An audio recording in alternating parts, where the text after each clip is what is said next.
The Grinchlet is the Grinch Gauntlet. There are 3 different Grinch movies, 3 different stories, 3 different Grinches in them. And if you think that the Grinchlet sounds like a fun idea that you should try, don't. There's only 3 movies in it, and you should definitely skip Benedict Cumberbatch's The Grinch because it sucks. And watching 2 movies is not a gauntlet. Sorry. The original Grinch cartoon is a Hannon Christmas staple. It is always what we put on just after we finished opening up presents. Jim Carrey's The Grinch is pretty good, pretty fun. Not every joke was a winner, but, some of them got me laughing way harder than I expected. And I think Jim Carrey's performance as the Grinch is spectacular. Like, perfect casting, well done. Benedict Cumberbatch Grinch, it's just so boring. I'm an Illumination apologist, and this one was rough. It wasn't even, horrendously bad. It was just so plain, which makes it so much worse to watch than if it was outright bad. It's just a slog. The amount of enjoyment you can get from watching a good movie and a bad movie are up here, and a plain, very boring movie is just a chore to get through. So the Grinchlet is just not a good time, because the last hour and a half, you're just going to fall asleep. I was holding my eyes open to finish that movie. I like to do the Jurassic Park Gauntlet every few years or so, but the Grinchlet, I'm not going to do that again. You can't make me. I'm not watching this movie again. In my Disenchanted video, I talk about how Scoob gave me physical pain to watch. Yeah, headache was a brewing with this one, but I've done it. And now I've seen 3 different movies from very different time periods, all telling the exact same story. And in each of them, the Grinch is completely different from all the other ones. The OG Grinch is just a retelling of the book, like word for word, plus a cool song. So this is probably as close as they were going to get to the author's intent with the Grinch. He's not given more backstory than he is in the book, which is head not on right, shoes too tight, heart too small. And the details given, it makes sense why the longer movies, in order to stretch it out, want to explore why is the Grinch doing this? Why is the Grinch's heart 2 sizes too small? But in this one, it doesn't really matter. All that matters is that he's not in Whoville. He's from outside of Whoville, and he sees this Christmas celebration every year, and he hates it. And the reason he hates it is because he doesn't know the heart behind Christmas. From an outsider looking in on Christmas, it is a purely materialistic, noisy, awful holiday. The number one thing he complains about is the noise. So he decides to steal Christmas because he's just sick of it. He's sick of it. He says, if I just take away all these things, then the day simply won't happen. It'll be a normal day like any other day. So he steals Christmas, he tricks Cindy Lou Who, he goes off to the mountain to get rid of the toys, and that's when he hears all the Who's down in Whoville coming together and singing, even though there are no toys. Still found a way to make noise. But in that moment, he realizes that Christmas isn't about the materialistic goods or the decorations or anything like that. It's about coming together as a community and the joy of giving. And he kind of recognizes that and goes, these toys and decorations aren't the point, but they're a really nice reward to externalize the feeling of loving someone else. So he picks up the toys and brings them back down to Whoville and gets to participate in that joy of giving. He was isolated from the community and didn't know what Christmas was about. And then he learns and realizes that he wants to be a part of that joyous community himself. And he gets to cut the roast beast. This is a Christmas movie and it's not trying to be anything else. This is designed to be something that you put on Christmas and don't think about any other time of the year. The only arc is the Grinch not understanding Christmas and then understanding Christmas.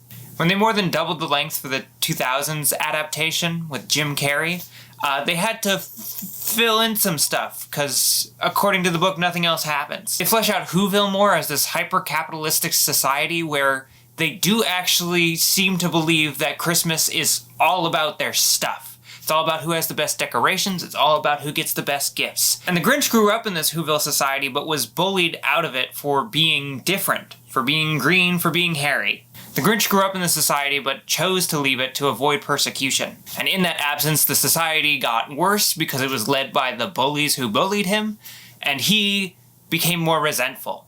He likes to torment the townspeople, but he only goes to steal Christmas after he's been bullied again by the mayor of the town. The society of Whoville in this does not understand the true meaning of Christmas. Individuals in it do, like Cindy Lou Who and her family, but overall, yeah, the Grinch should be pissed off at these people. They deserve to have Christmas stolen. Once he decides to steal Christmas, that's when it realigns with the original story, beat for beat. Cindy Lou Who has a lot to do in this movie because she's constantly saying, if we just accept the Grinch lovingly into our community, he won't be a problem anymore. He'll be a friend. Consistently throughout the movie, Cindy Lou Who recognizes that the Grinch isn't evil. He's just mad that society has abandoned him. But she represents that individuals have not abandoned community. The Grinch returns Christmas because of the kindness of Cindy Lou Who, and then once it's returned, that's when everybody goes, you know, maybe we shouldn't be so hyper-capitalistic about this whole thing. This movie is more about the Grinch changing the town than it is about the town changing the Grinch. I really like the characterization of the 2000s Jim Carrey's Grinch, because it actually falls into my favorite trope, you can change the world by just being yourself, even if you're just a mean little guy. You know, Paddington makes the world better by being kind and polite, and the Grinch makes the world better by just being awful. And that's good too. The Benedict Cumberbatch one. Ugh. In this one, the Grinch is a rude member of society, but also a pretty normal member of society. And the society itself is also pretty normal. The dichotomy between society and the Grinch is not strong in this movie.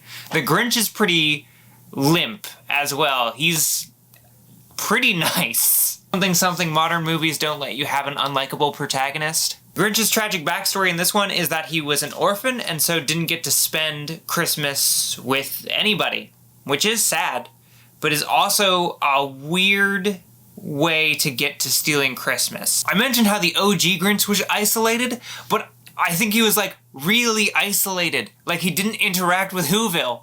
Benedict Cumberbatch is just living on the outskirts of Whoville and going grocery shopping. He goes grocery shopping in this movie. It's so boring. I mean, he even has people who are literally like, oh, that's my friend the Grinch. And the Grinch is like, this guy thinks we're friends. I'm gonna go pretend to be his friend as a prank.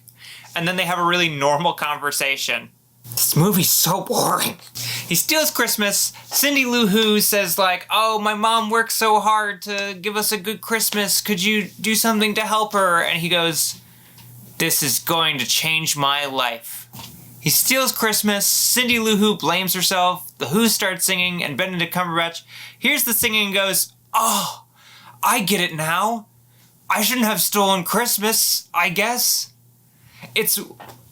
I don't understand how Illumination managed to take a movie that I had already seen twice previously, change the characters and the antagonist society around so much that the same climax as the other two no longer made sense to me. Like, the Grinch doesn't have a problem with how materialistic they're being. He's, like, jealous that they got stuff and he didn't. But really what they did in this movie is make a society that's okay and a Grinch that's okay, but lonely. And why does the Grinch think that stealing Christmas is going to solve that? It's possible that Benedict Cumberbatch's Grinch is the most evil while simultaneously being the most nice.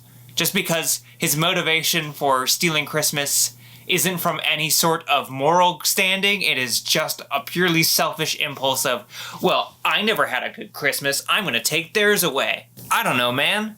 Maybe I did doze off and I missed something.